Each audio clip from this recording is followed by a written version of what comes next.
welcome to my channel, Changing Phases Tarot. So happy to have you here with me today. Now, today's reading is a monthly reading for the month of May 2025 for the fire sign Sagittarius. For the reading Sagittarius, I'm using the Pride Tarot deck. Oh, that one came out. Oh, two came out actually. We'll leave those there. If I need to clarify, I'll be using the Zillich Tarot, and at the end I will pull one additional oracle card from the Sacred Traveler deck. Just a reminder, these are general readings. The messages may or may not resonate. I encourage you to watch not just your sun sign reading, but also your moon and rising. That way you'll have a more complete overview of the energy surrounding you at this time. If you do enjoy the video, please consider giving it a thumbs up and subscribing to the channel. I would really appreciate that, and it definitely does help the channel. So let's get started. So we have at the center of the spread, beautiful Major Arcana number 17, the Star. And the Star is associated with the sign of Aquarius. It is the Major Arcana, the wish card. It's the wish upon a star. It's setting your intentions, putting them out into the universe, and trusting that the universe will provide, will, grant those wishes. So some is wish fulfillment. And what could help or hinder that? Oh, the Death card. So two Major Arcana. So this looks like it could be a very significant month for you. The Death card is associated with the sign of Scorpio, Major Arcana number 13. And it represents a significant change, right? So it's an ending to a cycle or to a situation, in order to give way to a new beginning, right? A brand new beginning coming in. So it's the death of a particular situation and then something new coming in. But it's, it's what could help or hinder this wish fulfillment. So endings, wishes, this looks like it's going to be an interesting month for you. You have in the deep past, the Queen of Pentacles. Could be, obviously with these general readings, the court cards are not gender specific, but could be an older earth sign female, could be a mother figure, your own mother, mother of your children, not necessarily, it could be man or woman. And earth energy, Capricorn, Virgo, Taurus. And this is sort of the Queen of Pentacles is the earth mother, so she's very grounded, right? Earth energy has to do with the money that we earn, our careers, like the jobs that we do, material possessions, home, family. And she's very resourceful, right? She's very good at taking care of her family. She's very good at providing for herself and for those around her. And she's also, even though typically we think of the Queen of Pentacles as having, as being sort of financially stable, even if times are a little difficult, she's very resourceful, so she can get through, those times. So it sits in the past. It could be somebody who has been playing a significant role in your life, with this person sitting in the past position. Could just have been the energy that you have taken on, right, in the past, as Queen of Pentacles. You have in the recent past, Six of Pentacles, so balance being restored. The Six of Pentacles is all about that give and take. It can be, sometimes it can show up when there's an actual exchange of, money, or for example, you go to a bank, you get approved for a loan. So this is the payout of the loan, or you go to the bank, you repay a loan. So there's this, exchange of money, but it's balance. So finances coming into balance in the recent past. We have, wow, as the crowning energy, the Four of Wands. This is beautiful. This can be wands. It's fire energy, so it has to do with the work we do. It can be creative projects and endeavors, our own drive, determination, passion for the things that we do in life. And this Four of Wands can be the happy home card. It's so moving in, buying a home, moving in with somebody else. It can be marriage. Obviously, we can see it depicted on this card. So, and that's what's crowning your reading. This is shaping up to be a very interesting spread. In the near future, you have the Nine of Swords. So we'll clarify.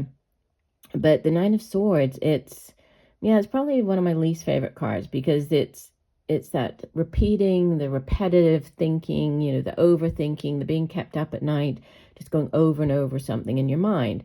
But it is just in your mind, right? The Suit of Swords, air energy, it has to do with communication, thoughts, how we communicate our thoughts to other people. But it is repetitive thinking. you show up as beautiful, clarity of mind, the Ace of Swords. So this is a card of victory. It's, if you have been waiting for an answer, this is like the big yes coming in. But it's you're coming through here as victorious, right? You have the clarity of mind that you need. This is a blessing from the universe. Again, if you're waiting for a yes, here it is.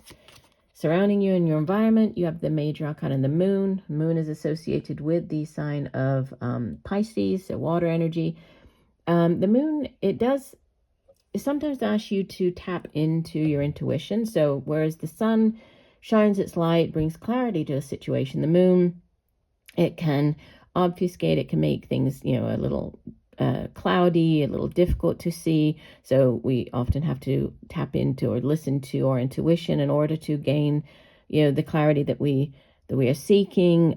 Things can be coming through in your dreams, so messages coming through in your dreams as well, hidden things coming to light. We have in your hopes and fears the King of Wands. So again, could be a person. This king, that doesn't necessarily need to be a man or woman, but fire energy. So Leo, Sagittarius, Aries, could be an older, male or father figure, your own father of your children. Again, not gender specific here, but just it's more mature energy. And this person is usually is a sort of an entrepreneur, very creative, very good at like starting up new projects, beginning new business ventures. So you could be hoping, right, for this, or either to take on this energy or for things to kind of progress, right, as far as a job goes or a creative project. And you have in the outbound energy another king. So we have the King of Pentacles. You actually have a couple here, the King and Queen of Pentacles. So for some of you, this could be, they could be divine counterparts. This could be a couple. Obviously, you are not your fire energy, but, it could be, this could be you showing up, right? You taking on the energy of this King of Wands. But again, this King of Pentacles is sort of King Midas. So everything he touches turns to gold. So he's very financially stable, very financially abundant. As the king of a suit, he has mastered the suit of Pentacles. So yeah, he's very good at making money, holding on to his money, making his money grow, right? So financial abundance with this King of Pentacles. And then you have bottom of the deck, the Ace of Pentacles. We also have the Page of Pentacles immediately beneath that, and the Ten of Pentacles, which are both, so this is like can be a lump sum of money coming in, an offer, a job offer, a new way for you to make money. And then we have the Ten of Pentacles, which is also like financial abundance. So, and the Ace of Wands is the overall energy, which is again, ace. We have the Ace of Swords. Now we have two aces in the spread. It's the new job offer. It's the new creative project endeavor. It's the yes from the universe, right? It's something that you feel very excited about, right? With this Ace of Wands. So this is the job. You're getting that job. You're getting the call. The money's coming in. Balance is being restored. Could be for some of you, if this is a new relationship with the Ace of Wands, it's in the beginning phases. It's that very passionate, very exciting, passionate phase of the relationship. If this is like a job, creative project or venture, then it's something that you feel very passionate about, very excited about. I think the only one that I'm going to, we'll just clarify this Nine of Swords. That's really the only one that's sort of standing out here. We have wish fulfillment. We have endings, cycles ending with the death card. So new things coming in with the two aces, right? The Ace of Wands, Ace of Swords. Let's clarify the Nine of Swords. What is the Nine of Swords for Sagittarius? That one flipped over. We have the Four of Discs, which is the Four of Pentacles. Let me see if anything else wants to come out. Yeah, that one knows. Take that one as well.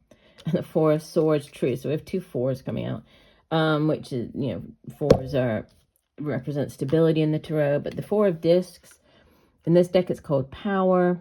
And then the Four of Swords, it's called Truce. So the Four of Discs can be, in the traditional tarot, it's like the miser card. So it's the man who's usually there holding on to his pentacles, right? Not wanting to let them go. So a need to maybe not, to kind of let go a little bit, if there is this concern or hold on to like your finances, to kind of release that a little bit, right? With the Four of Discs.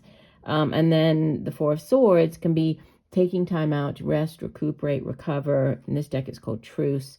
So there's a concern here about, this Nine of Swords, the overthinking, has to do with finances, possibly recovering from a surgery, or could just be rest, recuperation. But again, I feel that there's, with the Star card here, there's wish fulfillment. So there's something coming in, this offer. It's been kind of a long time coming, but there is this ending with the Death card. So ultimately it looks positive. And there is this kind of underlying worry, but I think it just ties back to what is ending here. And like if money has been an issue in the past, or if you've have recovered from surgery, or that type of situation, there might be that just a overthinking, like a worry about that. But there's beginnings. We have the two aces, we have the Star card, we have the Four of Wands. Very positive. So just I would say, as much as possible, try to get out of this negative thinking. It does, the Nine of Swords, it's nearly at the end of a cycle, right? The 10 represents the end of the cycle, and then you immediately come in with the Ace of Swords, which is the new beginning. So endings and beginnings, that's the main message for you. Let's go ahead and pull you one additional oracle card. So one additional message for Sagittarius. What else does Sagittarius need to know?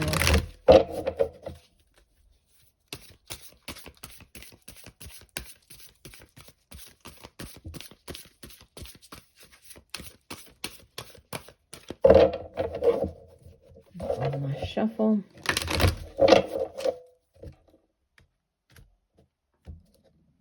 And we have vast vistas, expand your horizons. Okay, and I'll go ahead and read the description from the guidebook for this. And it says, see the world around you in new ways. This is not a time to think small. It is an exciting time for you. You may find travel or new adventures in your future. Think outside the box. Ideas and projects that you've been contemplating are now moving toward manifestation. Unconventional relationships may flourish. Take time to nurture your dreams, for big changes are ahead. And just as all things are possible. So definitely. So new, right? Expanding your horizons. We have the new, this new cycle with the Death card there, and the Ace of Swords is clarity, right? This new cycle coming in here. So new cycles. So I love that. I hope the messages have helped. I thank you for joining me today. Look forward to reading for you again. And just know that I'm sending you much peace, love, and light for a wonderful month of May. Bye for now.